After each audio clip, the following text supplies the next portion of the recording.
India ಫಸ್ಟ್ಗೆ ಸ್ವಾಗತ. ನಾನು ವಿದ್ಯಶ್ರೀ. 13 ದಿನದ ಬಳಿಕ ಬೆಂಗಳೂರಿನಲ್ಲಿ ಗಣತಿಗೆ ಚಾಲನೆ ಸಿಕ್ಕಿದೆ. ಡಿಸಿಎಂ ಡಿಕೆ ಶಿವಕುಮಾರ್ ಮನೆಯಲ್ಲಿ ಸರ್ವೆ ನಡೆದಿದೆ. ಸಮೀಕ್ಷೆಯ ಪ್ರಶ್ನೆಗಳಿಗೆ ಸುಸ್ತು ಹೊಡೆದಂತ ಡಿಕೆ ಸಾಹೇಬ್ರು too much questions, don't make all these things ಅಂತ ಹೇಳಿ ಗರಂ ಆಗಿದ್ದಾರೆ.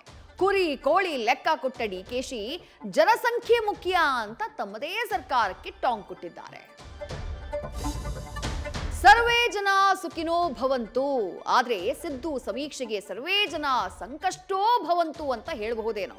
ಸಮಸ್ಯೆಗಳ ಸಮೀಕ್ಷೆಗೆ ಬೆಂಗಳೂರಲ್ಲಿ ಗೊಂದಲ, ಆಕ್ರೋಶದ ಕಿಡಿ ಹಾರಿದೆ. ಜಿಬಿಎ ಅಧಿಕಾರಿಗಳ ಜೊತೆ ಗಣತಿದಾರರು ಮಾತಿನ ಚಕಮಕಿಯನ್ನ ನಡೆಸಿದ್ರೆ ಸಮೀಕ್ಷಕರು ಸಿಡಿದಿದ್ದಾರೆ. ಉತ್ತರ ನೆರೆ ಸಂಕಟದಲ್ಲೂ ಪರಿಹಾರ ಪಾಲಿಟಿಕ್ಸ್ ಸ್ಟಾರ್ಟ್ ಆಗಿದೆ. ರೈತನ ಎಂದಿದ್ದ ಸಿದ್ದುಗೆ ಮಜಾವಾದಿ ಅಂತ ಅಶೋಕ್ ಪಟ್ಟ ಕಟ್ಟಿದ್ದಾರೆ. ಬೆಳಗಾವಿಯಲ್ಲಿ ಪರಿಹಾರಕ್ಕೆ ರೈತರ ಪ್ರತಿಭಟನೆ ನಡೆದಿದೆ. ಇತ್ತ ರಾಜ್ಯದ ಸಂಕಷ್ಟಗಳ ಸರಮಾಲೆ ಮಧ್ಯೆ ಸಿಎಂ ಪಂಚವಾರ್ಷಿಕ ಅಧಿಕಾರ ದಾಳ ದಂಗಲ್ ಎಬ್ಬಿಸಿದೆ. ಮಕ್ಕಳ ಕೆಮ್ಮಿಗೆ ಸಿರಪ್ ನೀಡುವ ಮುನ್ನ ಸ್ವಲ್ಪ ಎಚ್ಚರ ಬೇಕಿದೆ.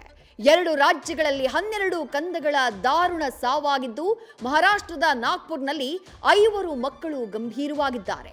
ಮಕ್ಕಳ ಕಿಡ್ನಿಗೆ ಡ್ಯಾಮೇಜ್ ಮಾಡ್ತಾ ಇರೋ ಬಗ್ಗೆ ಕೇಂದ್ರ ಸರ್ಕಾರ ಸೂಚನೆ ಕೊಟ್ಟರೆ ತಮಿಳುನಾಡು ಬ್ಯಾನ್ ಮಾಡಿದೆ.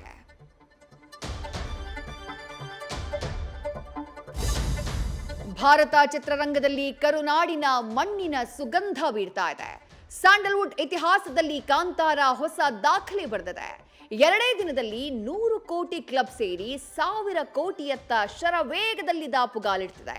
ಮೈಸೂರಲ್ಲಿ ಇಡೀ ಚಿತ್ರಮಂದಿರವನ್ನ ಕಾರ್ಯಕರ್ತರಿಗೆ ಪ್ರತಾಪ್ ಸಿಂಹ ಬುಕ್ ಮಾಡಿದ್ರು. ನ್ಯೂಸ್ ಫಸ್ಟ್, ನಿರ್ಭೀತಿಯಿಂದ ನಿಮ್ಮ ಪರವಾಗಿ.